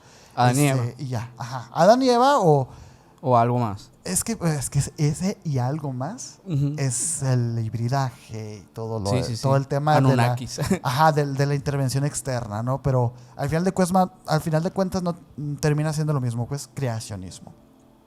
Las instituciones académicas le cerraron las puertas, así, por supuesto. El vato se volvió el loquito. Y me parece como bien loco, porque el vato no va y te dice, ay, fíjate, yo creo que esto es así. Sino, el vato dice, mira, ve bien, aquí están las huellas de un dinosaurio y de un ser humano. O sea, digo, está bien, pues, o sea, a lo mejor no fuimos creados por un Dios en específico, pero vamos a investigar qué es esto, por qué pasó esto, pues, ¿no? Obviamente que pese al veto académico, este libro, el Forbidden Archaeology, vendió miles y miles de copias y ahora sí que se convirtió en un libro de culto, pues. Para nosotros, por ejemplo. Es de esos libros que son como el oro de los dioses de Eric von Däniken y los otros libros, pero este me parece todavía mejor porque este libro, el Forbidden Archaeologies, no nomás fue como emblemático para nuestra generación o para nuestros nichos, sino inspiró aquel gran programa de History Channel que se llama Alienígenas Ancestrales, güey. El programa de Alienígenas Ancestrales, si ustedes ven en los créditos, aparece este señor. Y aparece no él tal cual, o sea, no él como acá productor, sino este programa está basado en las teorías de Michael Cremo y Richard Thompson. Así. O sea, sí es muy influyente, pues, ¿no? La pregunta entonces es, ¿fue silenciado realmente? Porque, bueno, si te estoy diciendo que este programa, que es mundialmente conocido, tiene ahí sus créditos, pues no está tan silenciado. El problema aquí es que, bueno, pues sí es cierto, no hubo cárcel, no hubo desvivimientos, pero sí fue su imagen completamente desacreditada, pues, como ciencia, digamos, rigurosa. Ya sus descubrimientos no son considerados descubrimientos. Sus descubrimientos, sus investigaciones son considerados pseudociencias, fraudes, que le sacan la vuelta al método científico y todo eso. Y a mí, para mí sí me suena muy pues silencioso, pues, ¿no? Michael, pues es una forma. Es una forma de silenciarlo porque al final de cuentas lo dejan ser, pero no lo toman en serio y lo meten en el mismo saco que Eric von Däniken. Y que Eric von Däniken sí tiene más un tema conspiranoico, incluso un Zacharias Sitchin. Ujú. O sea, y no es lo mismo. Michael Cremo no es lo mismo que estos señores. Pese a quien le pese, pues, ¿no? Ujú. El señor sigue vivo, sigue investigando y sigue escribiendo. Y él ha declarado abiertamente que la ciencia oficial trabaja como una máquina de consenso. Considera que la arqueología está al servicio de los intereses ideológicos y los intereses políticos de cada país. Por eso, en lugares como el Tíbet, en lugares como la China, en lugares como Rusia, hay permisos que no te los dan para investigar. Ujú. Hay un montón de pirámides en China que no están siendo investigadas. ¿Por qué? Porque China no los deja. Sí. Porque China va contra sus intereses directos políticos de tener este gran imperio que ha dominado por miles de años. Y es que esas pirámides a lo mejor nos van a indicar que no es cierto. Y Ujú. por eso no los dejan. Entonces eso Sí. es lo que dice Michael Cremo. Es muy interesante. A mí me vuela la cabeza todo lo que ha descubierto este señor. Y sobre todo, bueno, su silenciamiento tan sutil y elegante. Incluso. Sí. Como ufólogo, así. Como un ufólogo, Sí. así lo ponen. Y Sí. no es eso. Pero sí, yo creo que eso es parte también de la construcción de esa historia, para poder irlo Sí. callando. Con esto pasamos al nivel 4 de este iceberg. Nivel 4, venga. Si les está gustando, vayan dejando su like. Por favor. Si son nuevos, bienvenidos primero que nada, bienvenidos al abismo y suscríbanse para que no se pierdan ninguno de estos interesantes temas que Así tocamos. así es. Bueno, en el nivel 4 yo te traigo a alguien que está muy involucrado con una de de estas teorías, yo creo que, o de los misterios más grandes que pues tenemos en el mundo, que ni siquiera pertenecen a nuestro mundo como tal. Maurice Chatelain es un ingeniero de la NASA que rompió el silencio, básicamente. Ay. Bueno, él nació en Francia en 1924 y desde joven destacó como ingeniero eléctrico especializado en telecomunicaciones y radiofrecuencias. Tras la Segunda Mundial se trasladó a los Estados Unidos, donde fue absorbido a la industria aeroespacial y militar estadounidense. Y pues sus credenciales son variadas, ¿no? Trabajó para diversas agencias, pues tanto de astronomía como de aviación, etcétera. No me quiero ir mucho por eso. Tiene muchas acreditaciones, es una persona sumamente seria. Eso es lo que importa. Sí, ¿no? pero su puesto oficial, o el puesto del que quiero hablar, es el puesto de jefe de comunicaciones y sistemas de control de la misión lunar. Esto es la parte importante de él. Su responsabilidad directa en la NASA, que pues está obviamente trabajando en la NASA, Sí. era diseñar, implementar y supervisar los sistemas de comunicación entre la Tierra y las naves espaciales. Quien sea que esté allá, pues. Exacto. Monitorear las transmisiones, toda la cuestión televisada o transmitida, etcétera. Gestionar el protocolo de comunicaciones en caso de emergencias o eventos inusuales. Esto lo colocó en una posición que muchos podrían considerar privilegiada en temas de información, para escuchar todo lo que los astronautas estaban viendo, pues prácticamente en tiempo real, por lo menos para la Tierra, lo más rápido. La persona que primero se enteraba era este señor. Entonces estamos hablando de aquel primer informante de todo lo que estaba pasando en el espacio. Durante los años 60 y 70, la NASA ejecutó pues las misiones Apolo, que conocemos por el objetivo de llevar al hombre a la Luna. Sí.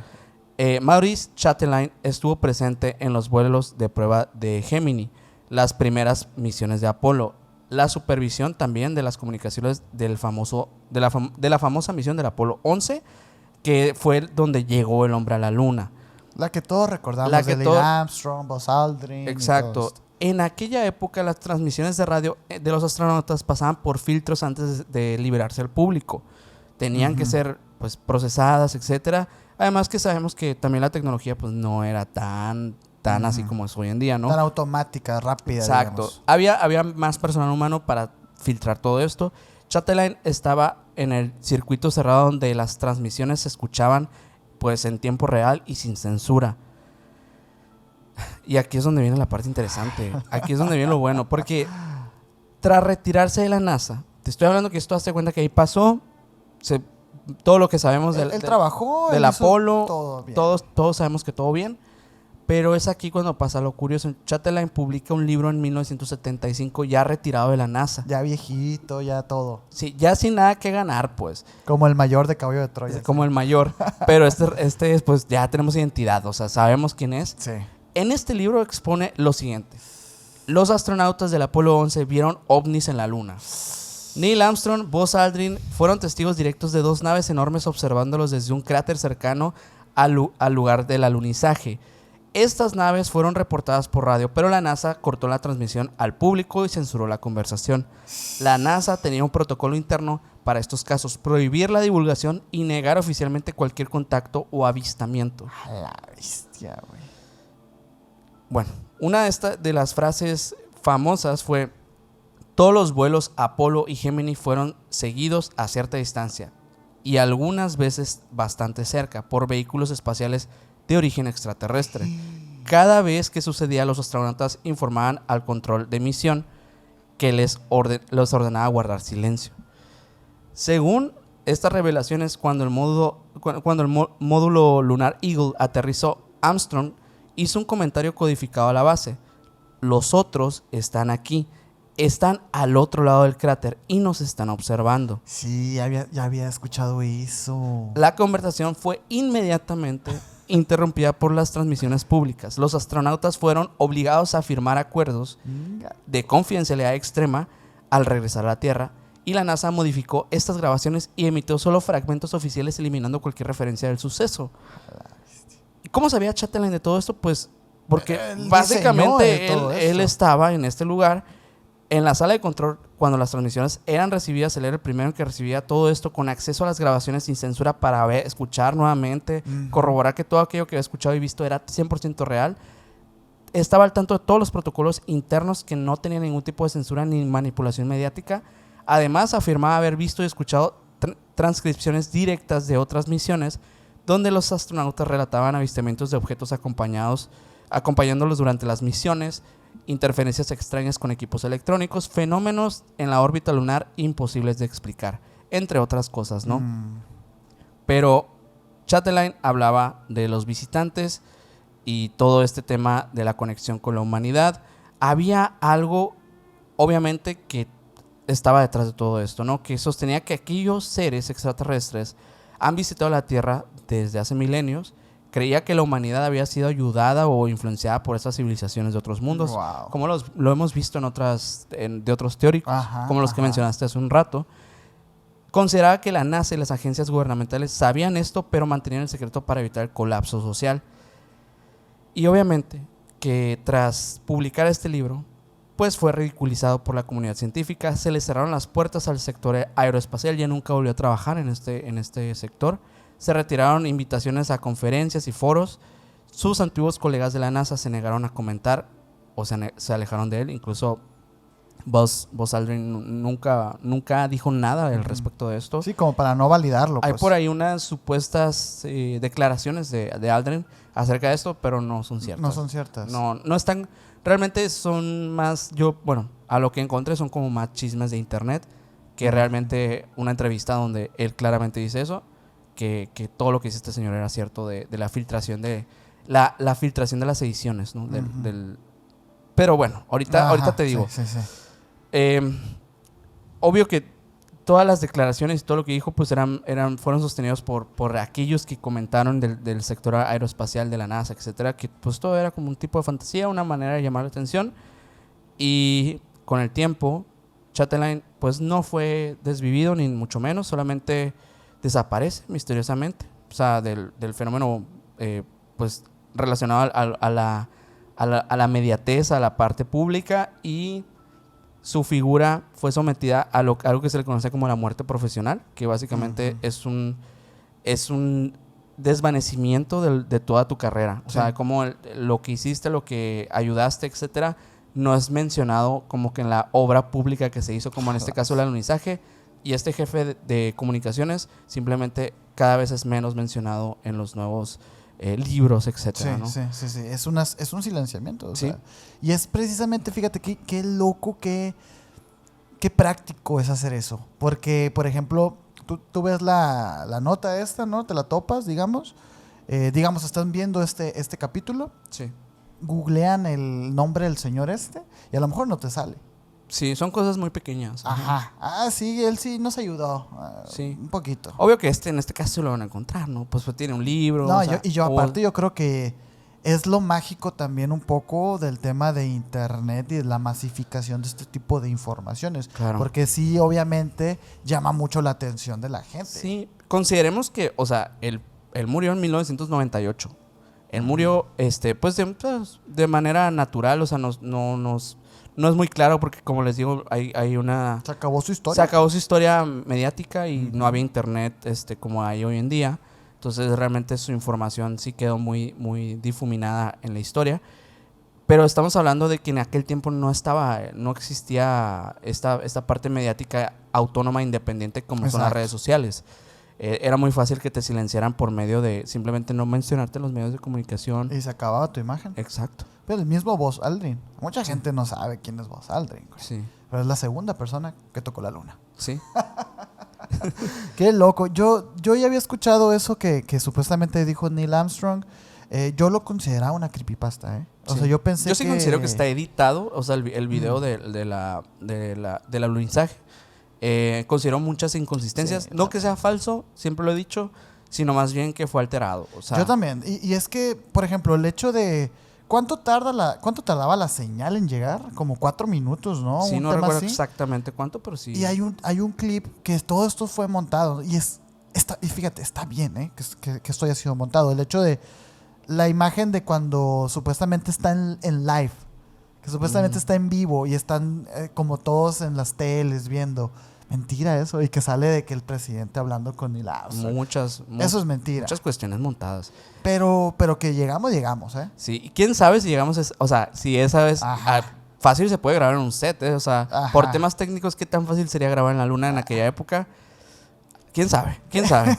Pero bueno, ese es otro tema. Pero sí, este es uno de los casos en los que la NASA, o sea, un organismo de ciencia, también decidió silenciar a un colega de alto rango. O sea, Ni el primero ni el último se me figura, ¿eh? Y sobre todo la NASA. Sí. Yo traigo aquí para el nivel 4 un caso que de verdad yo considero que es la confirmación indudable de que esto del silenciamiento existe. No cabe duda. Así. Y es el caso de Ignaz Semmelweis. Ok. Este vato es interesantísimo porque es un caso antiguo. Uh-huh. Es un caso antiguo, pero yo creo que todavía sigue manejándose así un poco la industria. Bueno, no la industria, sino el dogma científico. Él nació en 1818 en Buda, lo que es ahora Budapest. Ok, no sabía eso. Sí, yo tampoco, por eso Okay, lo digo, en Hungría, ¿no? Él fue un médico, él estaba especializado en los partos. En los partos y en el tema pues sí, del todo lo que tiene que ver con el cuidado del recién nacido, etcétera, ¿no? Okay. Él trabajaba en el Hospital General de Viena, uno de los más importantes en ese momento en Europa. Él era considerado brillante, era considerado meticuloso, era considerado como todos estos que están apareciendo en esta lista, ¿no? Genios, adelantados a su época. Y bueno, no era para menos, pues, ¿no? Porque el señor sí tenía muchas ideas muy revolucionarias. Sin embargo, él no pertenecía como tal a lo que era la élite médica. ¿Sí? Él estaba por su rollo y ya, ¿no? En la primera mitad del siglo, desde el siglo XIX, las mujeres morían masivamente en los hospitales europeos por una razón: dar a luz.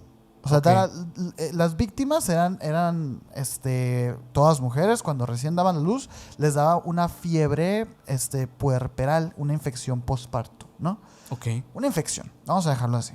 La mortalidad en las salas de maternidad eran del 10% hasta el 35%. Una verdadera tragedia. Sabemos que para principios y mediados del siglo XIX, pues todavía vivíamos en una sociedad que no tenía mucha higiene, ¿verdad? O sea, claro, sí. Había muchas infecciones, todavía se tiraba, en algunos lugares de Europa todavía se tiraba la caca en la ventana y esas cosas, pues, ¿no? Fíjate. El hospital donde trabajaba este señor tenía 2 salas. 2 salas de donde trabajaban los doctores. La sala 1 era atendida por médicos y por estudiantes. Y la sala 2 era atendida por las parteras. Uh-huh. O sea, él sí estaba encargado de los partos, pero todavía se usaba mucho esto de las parteras, pues, ¿no? ¿Qué pasa? En la sala 1, la mortalidad era 5 veces mayor que en la sala 2. Fíjate, en la sala 1 estaban los médicos y los estudiantes, y en la sala 2 las parteras. ¿Cuál fue el descubrimiento de este señor, güey? En 1847, tras la muerte de un amigo suyo, que falleció tras ser cortado por un bisturí accidentalmente durante una autopsia, Ok. este señor se dio cuenta y se iluminó que los médicos y los estudiantes venían de hacer autopsias y luego se iban a atender los partos sin lavarse las manos, güey. Ok. No, e igual, o sea, hay métodos también para aislarte clínicamente. O sea, no es tan sencillo, pues no solamente lavarte las manos, pues. Él propuso que esas partículas cadavéricas eran los causantes de las infecciones que luego mataban a las madres. Este caso, fíjate qué curioso, se lo platiqué a mi hermana. Mi hermana es doctora. Ok. Y en cuanto le dije así lo de la autopsia y luego los partos, así como tú, se quedó de que, pero, no, ¿cómo, no? O sea, Sí, claro. no tiene sentido. Él empezó a implementar el lavado obligatorio de manos con una solución de cloro, que tampoco está muy bien, ¿no? O sea, Ajá, sí. tampoco está muy bien, pero bueno, mataba a los microbios. sí. Mataba, O sea, el cloro es sumamente nocivo para la salud. Muchísimo. Más de lo que sabemos. O sea. Y digo, o sea, no había guantes de látex ni esas cosas. O sea, realmente era la piel tocaba el interior de las personas, o sea, las uñas, no sé, imagínate, pues, ¿no? ¿Cuál fue el descubrimiento? Bueno, hubo un milagro, güey. En pocos meses, la tasa de mortalidad cayó del 18% al menos del 2%. Por supuesto, esa era la razón. Uh-huh. Había encontrado él la solución a esa infección que estaban sufriendo las madres, güey. Pero, está en este capítulo. Claro. Lejísimos de ser celebrado, él fue atacado, fue ridiculizado y fue desautorizado por toda la élite médica, güey. Los médicos de ese entonces, se sintieron insultados.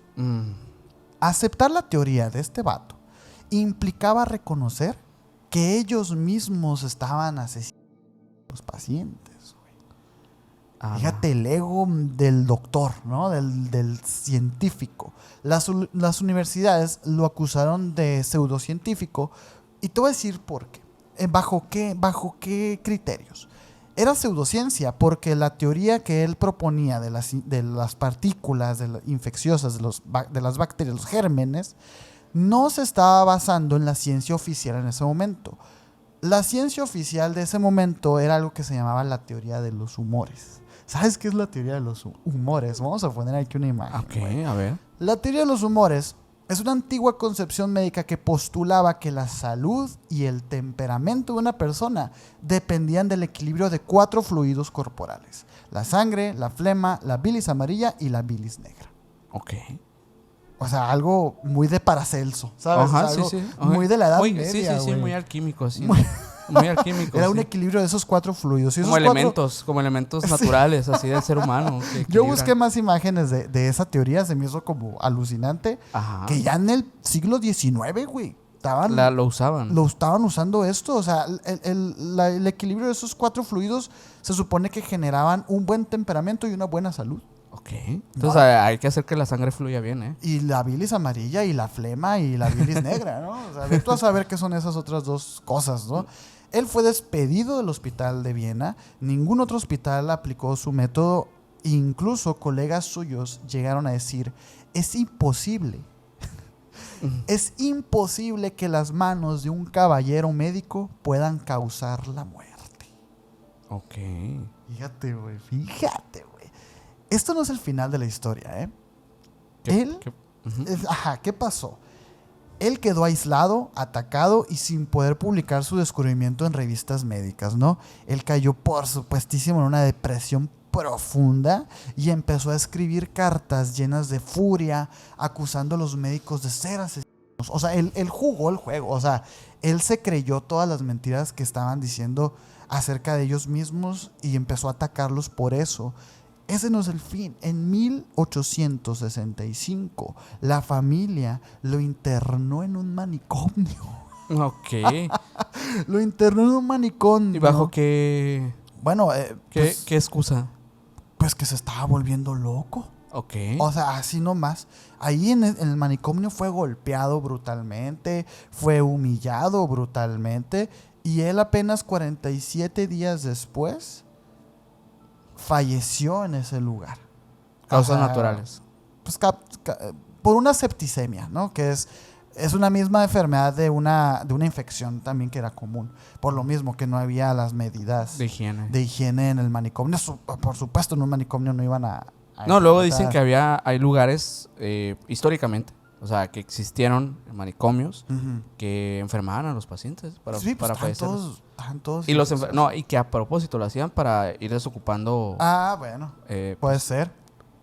cama de Fíjate que del este lugar. caso en particular no lo veo así. Yo creo que él sí, bueno, pues nunca nadie cuidó de él. Su misma familia lo internó. O sea, ¿qué pasó después? Décadas después, Louis Pasteur y Joseph Lister confirmaron que las infecciones eran causadas por gérmenes, unos bichitos muy chiquitos, decían ellos, que se metían y enfermaban a la gente. Semmelweis fue reconocido post-mortem como el padre del control de infecciones, güey. Pero post-mortem. Hoy su nombre es sinónimo de tragedia médica y arrogancia científica, güey. Qué loco, ¿no, güey? Sí. O sea, qué loco. O sea, esto sí existe. O sea, Sí. esto de la silenciación no es una teoría de conspiración. O sea, estas cosas sí pasan. Y es que se le dice así para demeritar, pues la teoría de También. conspiración es una forma de demeritar ciertas cosas, o sea, que no son conspiración, o sea, No, la no. conspiración es deliberadamente una mentira, pues. Hay una imagen que a mí me encanta. Digo, ahorita platiqué yo acerca de un señor de Michael Cremo que, bueno, que él estaba de alguna manera desestimando la teoría evolutiva de Darwin, pero en su momento también Darwin fue una persona que fue muy criticada también. Y hay una imagen que a mí me encanta que salió en un diario, ¿no? Que es la cara de Charles Darwin con el cuerpo de un mono. Y es que así lo representaban, pues. O sea, porque para la gente de esa época, el decir que veníamos del mono era literalmente venir del mono. Entonces, la gente se ofendió y dijo, no, pues si no somos changos, no somos así. Es lo que te digo. O sea, la revolución siempre tiene esta cara, ¿no? Sí. Yo creo que hay algo ahí que este señor, pues, realmente no sé si lo hizo con afán de rebelarse o simplemente decir la verdad, pero siempre cuando dices la verdad atentas los intereses de muchos. Sí. O sea, eso, digo, hay cuestiones ahí que me ha tocado ver en persona que pasan o que quieren divulgar la verdad y los bloquean para siempre. Y bien malo, porque al final de cuentas, a ver, su método estaba funcionando, güey. Sí. O sea, del 18% bajaron al 2% la mortalidad de las madres. Sí. Entonces, ¿en qué momento dejamos de ver al paciente y empezamos a vernos a nosotros mismos equivocándonos? O sea, se me hace sorprendente, pues, ¿no? Sí. Bueno, y con esto me quedé pensando en cosas, porque, bueno, cosas muy personales que sí que, o sea, me pasaron, no a mí, pero a mi papá directamente y me quedo... Es que el silenciamiento pasa a diversas escalas. Pasa. Y digo, él también era de una rama médica. O sea, entonces, y delicada.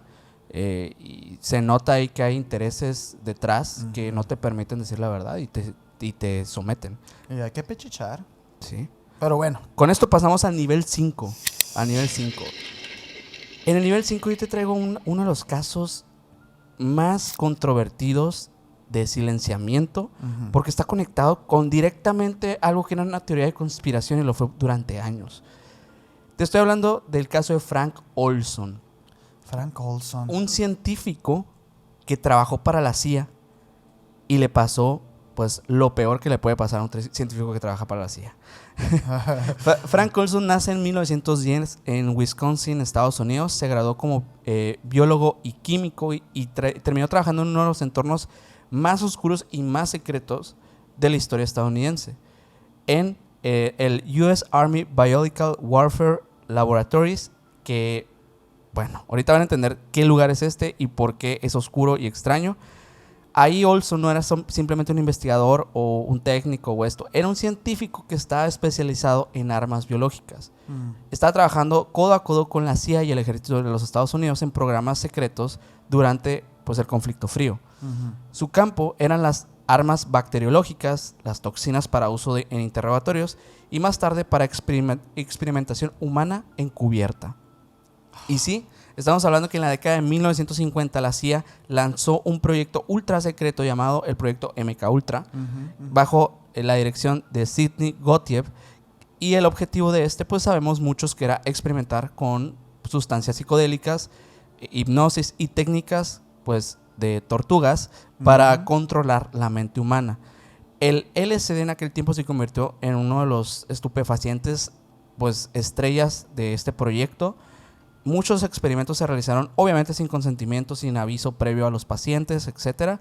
Y Frank Olson, aunque inicialmente trabajaba con el armamento biológico, terminó colaborando directamente al proyecto MKUltra, asistiendo a reuniones donde se discutían, por ejemplo, experimentos humanos, técnicas de interrogatorio mejoradas con este uso de estupefacientes. Y en noviembre de 1953, Olson fue invitado a una reunión con colegas de la CIA en Deep Creek Lake, Maryland, que ahí pues ocurrió lo que se le conoce como el experimento sin consentimiento. En una bebida de Olson le administraron LSD sin avisarle, y la orden vino directamente de Sidney Gottlieb.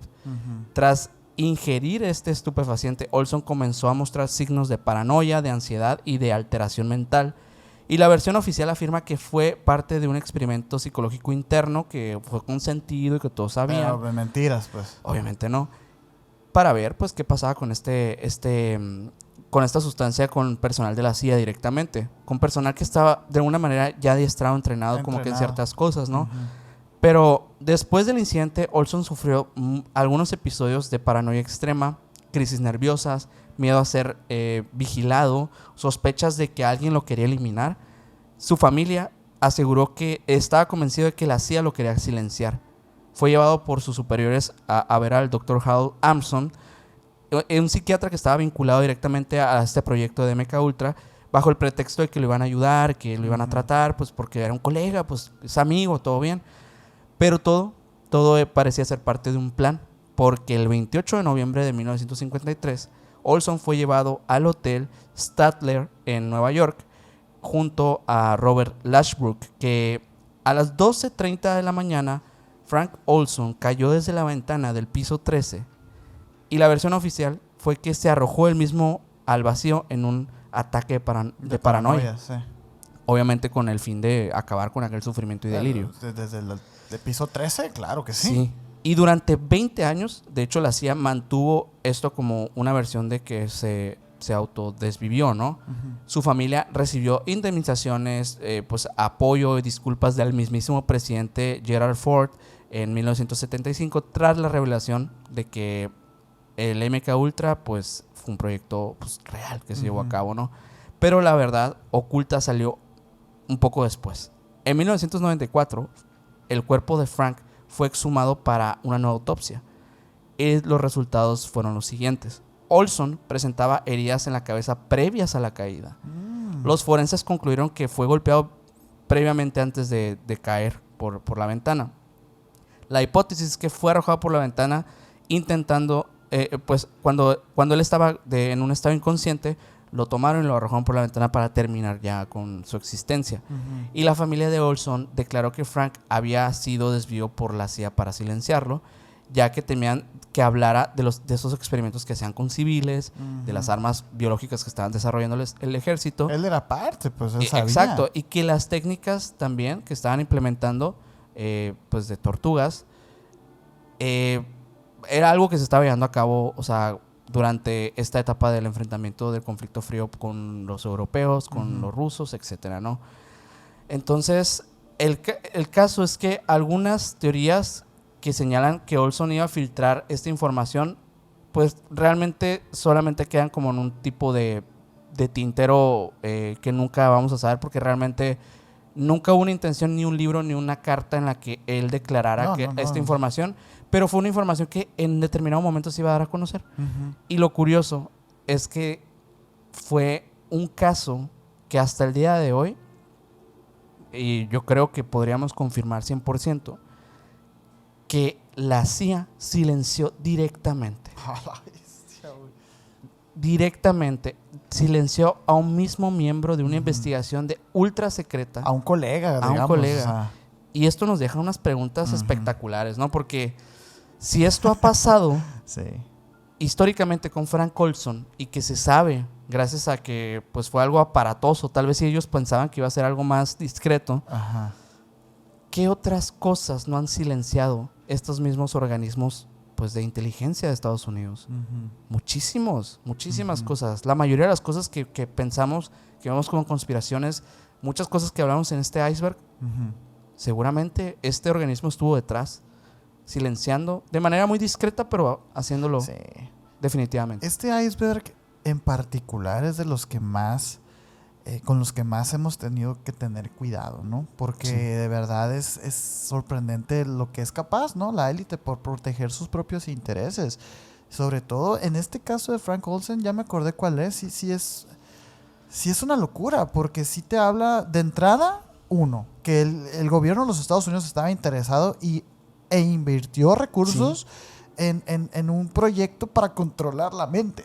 Claro, O sea, eso ya de entrada. confirmado. Ajá, Confirmado, o sea, sí. no te lo confirma este caso, pero te lo confirman los documentos en los que involucran a este señor, ¿no? Y luego el hecho de lo brutal y lo libertinos que eran. Porque si ya están investigando este tipo de cosas, quiere decir que los límites son el cielo. Sí. O sea, para llegar a sus conclusiones. Y realmente el hecho de técnicas para terminar con aquellas filtraciones, con aquellos pequeños huecos, agujeros que se querían ya salir de este sistema, pues eran sumamente descaradas, ¿no? Porque ¿quién es más poroso que el gobierno? No, nadie. Pues no, nadie. Y de hecho, este nivel 5, yo te traigo una teoría que es brutal, güey. Y sí tiene que ver también un poco, fíjate, con el gobierno de Estados Unidos. Lo que tú mencionas del proyecto MK Ultra es el principio de lo que fue una ramificación gigantesca de otros proyectos. Entre esos proyectos había uno que era el proyecto Montauk. ¿Te acuerdas del proyecto Montauk? Ah, bueno, pues hay una teoría. Es güey. como la otra, bueno, Experimento Filadelfia, paso 1. Ajá. Proyecto Montauk, paso 2. Sí. Y luego de que Looking Glass, y luego... Ajá, ya vienen muchos más. Hay una teoría, güey, de unos silenciados, que ahorita te voy a decir quiénes eran, pero hay una teoría que conecta el proyecto Montauk con Gustavo Díaz Ordaz. Ok. ¿Te acuerdas quién fue Gustavo Díaz Ordaz? Él fue presidente de México entre 1964 y los 1970. Bueno, aparte de su mandato, de su administración marcada por el Partido Revolucionario Institucional, el señor es recordado y el señor pasó a los libros de historia por un acto que fue, pues, lo que pasó en Tlatelolco. O sea, se supone que él dio la orden para el Tlatelolco, ¿no? En 1968. Ahí va. Este señor, Gustavo Díaz Ordaz, también se le reconoce porque él decían que tenía una relación muy estrecha con el gobierno de Estados Unidos en ese momento, en los 60, finales de los 60, ¿no? Okay. Así en el auge del conflicto frío. Él aparte era considerado sumamente leal a los intereses de la CIA. O sea, él estaba así con todo, con la CIA y todo el aparato de proyectos que tenía Estados Unidos en ese momento. Bueno, por ese lado, ahí lo tenemos, ¿no? Ajá. ¿Qué fue el proyecto Montauk entonces? Este proyecto supuesto, que era ultra secreto, que se dio en Nueva York, en la base militar de Camp Hero, sería una continuación del proyecto de Filadelfia, como lo mencionabas ahorita. Sí. O sea, que estaba dedicado al control mental masivo, a la manipulación de realidades, al viaje en el tiempo, a lo que quieras. A lo que tú quieras, ¿no? Según Preston Nichols y Al Bielek, principales denunciantes de este proyecto como tal, el proyecto estuvo activo desde finales de los 70s, pero sus raíces se remontan a las décadas anteriores. Estos señores dicen que desde los 40, 50 y 60 ya se andaba planeando. Además que el proyecto Montauk es la secuela de otro proyecto. Entonces, en teoría sí aquí estamos bien, ¿no? En cuestión Sí. de tiempo. Ahora, ¿dónde entra Díaz Ordaz en la historia? Se supone que hubo un acuerdo entre México y Estados Unidos para la experimentación humana. Se sostiene, según esta teoría, que bajo la administración de Gustavo Díaz Ordaz, el gobierno mexicano habría cedido territorios Claro. fronterizos para estos experimentos que no eran oficiales dirigidos por Estados Unidos. O sea, estos proyectos ultra secretos.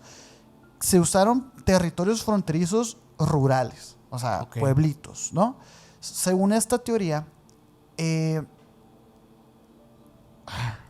que está bien fuerte. Según esta teoría, las personas que agarraban los Estados Unidos eran voluntarios. Ok. Eran voluntarios para participar, pero mentiras, pues. O sea, Ajá, sí. no es cierto.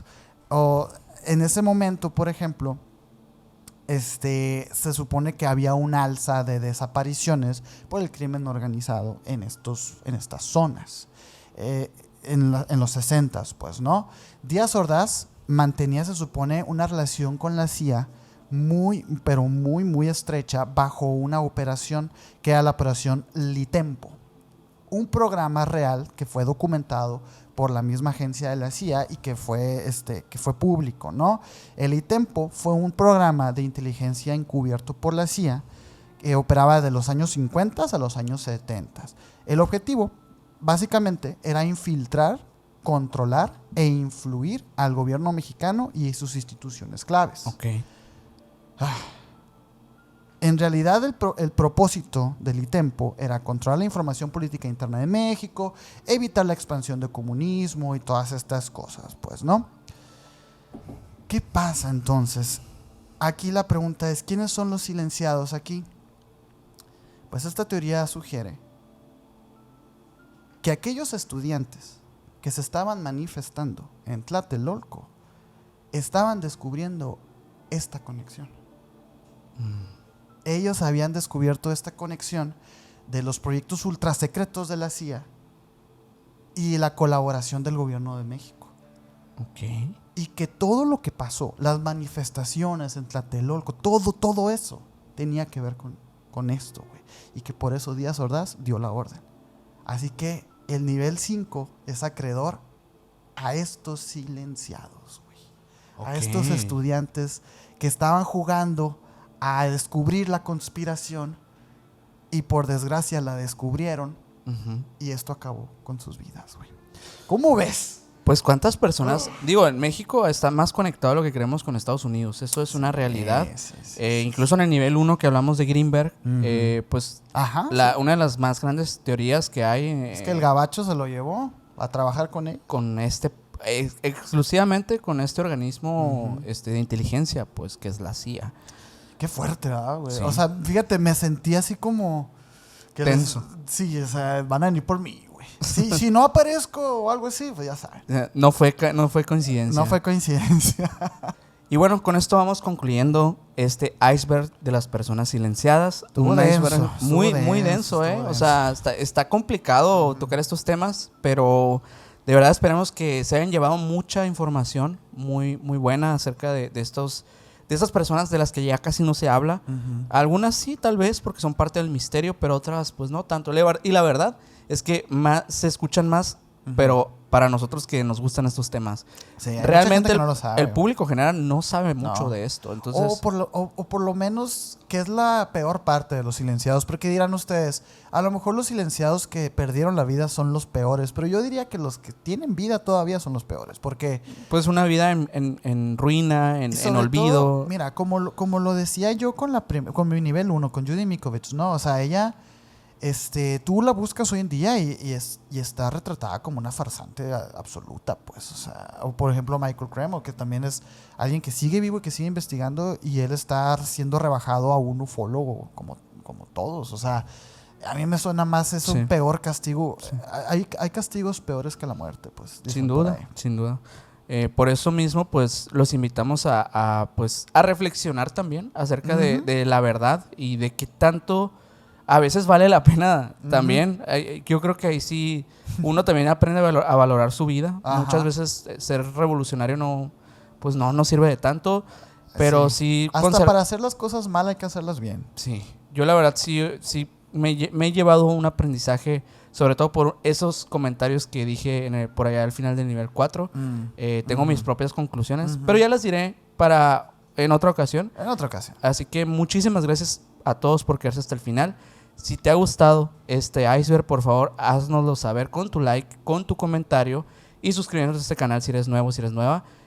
También te invitamos a que nos sigas en todas las redes sociales como Emisiones Podcast, y a mí me puedes seguir como Minor Cordón en Instagram. A mí como Castillón Sergio en Instagram, y el buen Mike y Mike estuvo muy silenciado en este capítulo como MyGal99 en Instagram, y el señor tiene dos canales de YouTube, para que vayan y lo sigan. Aquí van a aparecer todas las redes, no hay pierde, la verdad. Así es. Pero recordar además a aquellos miembros del canal que en esta ocasión, este iceberg no va a tener un extensible, porque esta semana, y aquellos también que quieran unirse a los miembros, buena data esa, vamos a tener un en vivo, totalmente exclusivo, donde revelamos muchos secretos que no podemos hablar aquí y no voy a decir. Así que los invitamos también para que apoyen este proyecto. Me van a silenciar. Apoyen este proyecto y para que tengan mucho contenido más adicional, y hay que ver, tienen muchos videos. Así que bueno, muchas gracias y nos vemos en el próximo video. Bye.